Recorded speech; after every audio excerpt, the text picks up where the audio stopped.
sultian kong Father John, di ka magtangtang sa imuhang face mask. Okay ra kung tangtangon ako. Ingon siya, tangtangon sa nako, inigtangtang nimo sa imong face mask. Sayang po, di makita among kagwapo. Mga igsuon, kining pandemic, kining COVID-19 pandemic, nagdala nato og daghan nga labad sa ulo. O pagsulay sa atuang pagtuo, pagsalig sa Ginoo. Makaingon ta sama sa pagsuway sa Ginoo diha sa pagtuo o pagsalig ni Abraham diha kaniya. Kung nadungog nato pag-ayo ang unang pagbasa, gisuwayan sa Ginoo si Abraham. Unsa gyud siya matinud-anon sa iyang pagsalig. O gipangayo sa Ginoong ihalad ang iyang anak. Tigulang natin man si Abraham sa diyang nakaanak siyang Isaac. O karon pangayoon sa Ginoo. Kinsa man dinhing dili masakitan kung pangayoon sa Ginoo ang imong pinakabililhon labi na kay tigulang na ka. Mubuto siguro ang kasing-kasing ni Abraham sa gipangayo sa Ginoo. Pero tungod siya dako kapagsalig sa Ginoo, buot niyang ihatag hapon bisan magsakit. Makarelate siguro tayo ni mga igsoon sa pagpangayo sa Ginoo, balik kaniya si Junjun last year. Bagong sugod ang bulan, July 1, ug anang buntag last year, usa ka classmate nako, gitawgan ako siya ganiha, si Almario Salgado, classmate nako sa Don Bosco Technical High School, sa elementary pa kami. Ug nihangyo siya nga pwede ba nakong pakumpisalon online or on the phone ang usa niya kahigala nga naglisod ang kahimtang. Ingon ko, halabay, wa para ba jud ko makapakumpisal sa telepono o sa Facebook?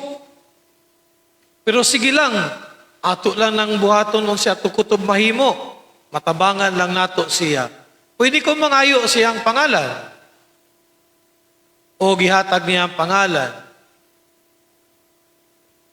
Fernando Java or Hava Jr. Nisiga akong mata. Kung nibalik ako ang huna-huna, Panginumdum, some 25 years ago, na ako'y classmate nga ang pangalan, Fernando Java Jr. Tawag na mo, haba raman dyan taon, tawag na mo ato niya. Pero Junjun kabalomi. Pero sa seminaryo, among tawag niya si Hava. Ug iyon ko, siguraduha ko no diha, Salgado, kinsa ni siya. Unsay angga ani niya. Ug pag-ingon pang, tata, iyon ko, why lain, kundi mo niya akong classmate. Itagan ko niya number, ningon pa ko wala, globe man eh. Saan man ko? Ang kabuutan sa akong classmate, si Salgado, ipadadaan po ko diay niya load. Diay load para wadyo kay balibad. Padadaan ko niya 300 nga load, siyang kabuutan. Diyos noon kay na, taga-diri na dool, sa Nicolas Parish. Og human pa, gitawagan ako, padung alas 12 sa udto. Unya, nag-istoryahan na imi. Ni-introduce ko, tata, kaila pa ka nako, bisan pag phone call ra ang among gihimo. Og yun sa kinsa man yung kusidudoy, kay numdum ka nako. Balik niya, huna-huna, siguro to taman. Yung kuya mong classmates, high school. Uy, Dudoy, napari, day ka. Yung ko kaluoy sa Diyos, napari in taon ko. Last year, mo 19, na ko katuig pagkapari. Uy, hala, kalipay gud taon nako nga nakadungog nimo, pari na ka. Unya, hingon ko, nagpatawag man kuno kag pari. Di ako. Itawag man ako si Almario, imong brother sa San Jose, sa college. Nga way kalibutan nga mag-classmate ita, way kalibutan nga nisuday kag seminaryo. Umanad to, yung kung sa may akong mahimo nimo. O giyon siya, maulagi niya kung kahimtang. Naglisod na ko diri ginhawa sa soto.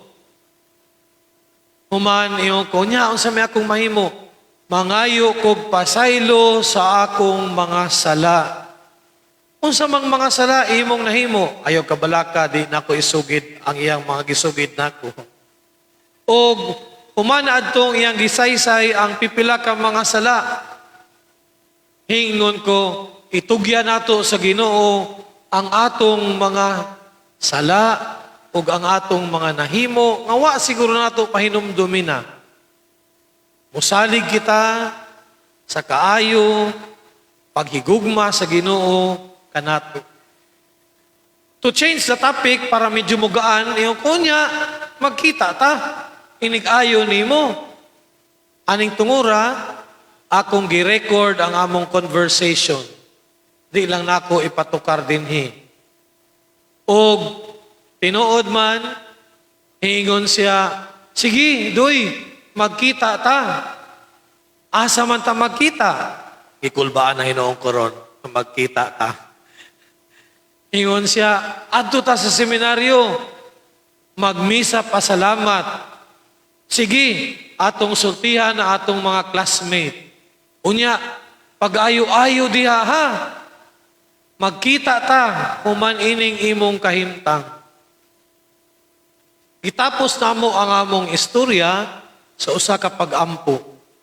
Ako siyang giabsolve sa iyang mga sala ug hiingon ko niya si Lord na'y bahala ani kay first time ko magpakumpisal sa telepono sa kaayo kaluoy sa Ginoo.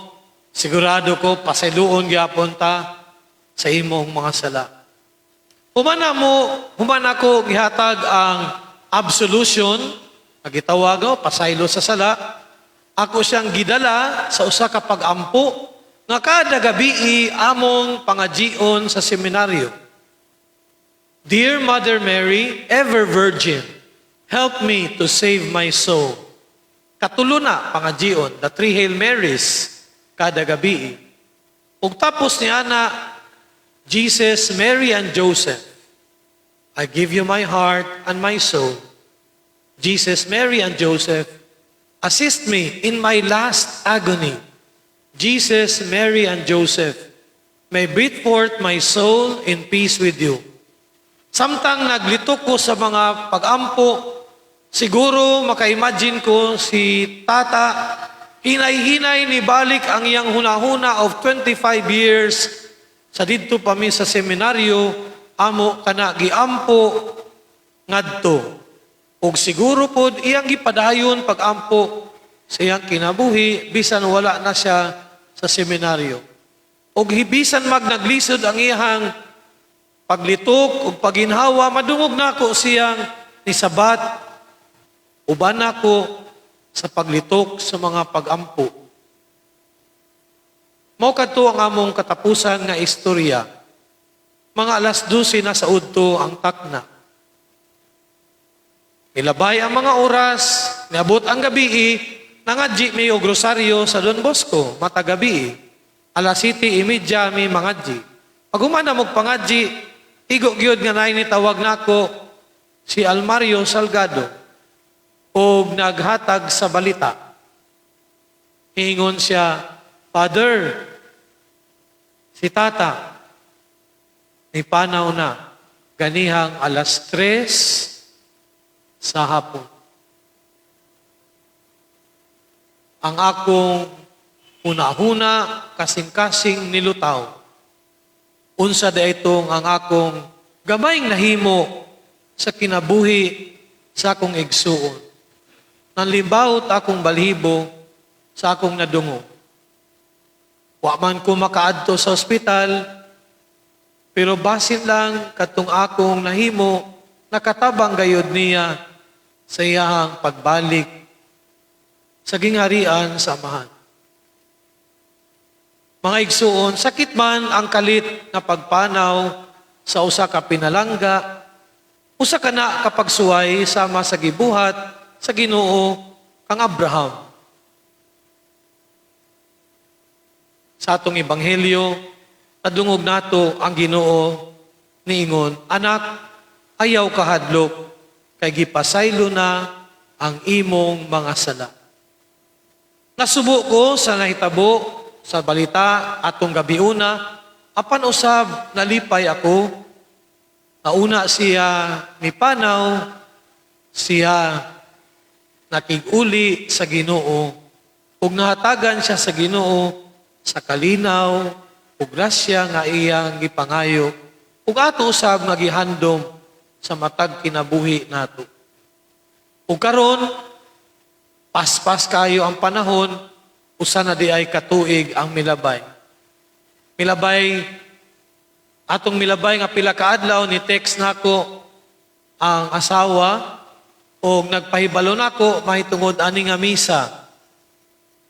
Atong usang adlaw nagkita mi ni Father June ug ako siyang giingnan bahin ani nga misa. Iklaro nako unsa jud orasa. Ganihang buntag hintawag na sad ko niya mangutana haron di ko ma-absent ani nga misa. Ganihang buntag nagmisa ko alas 6:30 ako siyang giampo. Ganiha alauna ako na usab siyang gimisahan ngadto sa Lourdes. Og sa dihang pagawas nako sa simbahan kay excited nako padulong diri dihay Amerikanong nangitag ka istorya. Di ra ba Katoliko. Akong gi-entertain. Samtang nagsigi siya istorya gasigog lantaw sa oras alas 2:40 na, ganihara kang kasigig istorya. Antod akong giingnan, napakuilain misa, mulakaw nako. O ingon ko, magkita tagbalik.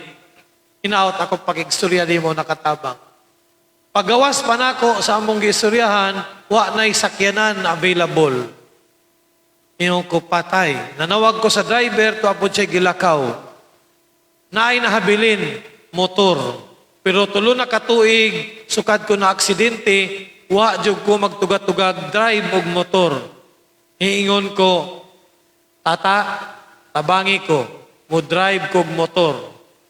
Og tinuod man, gikuha na ko ang yawi, og akong ipaandar ang motor. Akong kulba, way sama. Padulong dinhi. Sige kong ingon, umisa ko padung sa Pasil, tabangi kung maabot og Pasil og mauli diri sa Lourdes. Gamhanan namang kadinha at ubangan sa amahan. Iampo ko. Og ang akong kabalakat nga si Father June nagsugod nagmisa. Paglabay na ko sa ludo, sakto gyud nagadji na og Divine Mercy Prayer. Hinaot pang wa pa magsugod si Father June. Antod nilabay ko dinha, wa pa magsugod ang misa. Nagparking ko, nisud ko, li ko wapagyud magsugod salamat sa Ginoo. Og pagsud ni Father John, oy, imo gyud kong gihuwat. Ingon siya, oo, oy, ikaw bayay mo wali. Mga igsuon, ang balita nga maayo sa Ebanghelyo, aning adlawa, anak, ayaw kahadlok, kay gipasaylo na ang imong mga sala. Kini nga mga pulong mao ning gisulti sa Ginoo kang tata niadtong katapusan niyang akto sa pagsalig pagtuo sa Ginoo. Anak, ayaw kahadlok, ipasaylo na ang imong mga sala. Sa tanan nga nagsubay kanato karon, labi na si Lisa nga na sa sakramento, kaninyong tanan nga niya dinhi, padayon ta sa paghalad ug mga pagampo alang kantata. Pero sa akong kasing-kasing, ako nagatuo nga siya nagngisi na kanato ngadto sa ibabaw. Tapad sa atong Ginoo, malipayon ngadto sa kingharian sa Ama. Anak, ayaw kahadlok, kay gipasaylo na ang imong mga sala. Ang pulong sa Dios nasangyaw na. Uya nato kini. Sa ngalan sa Amahan, Anak ug Espiritu Santo. Amen. Malindog.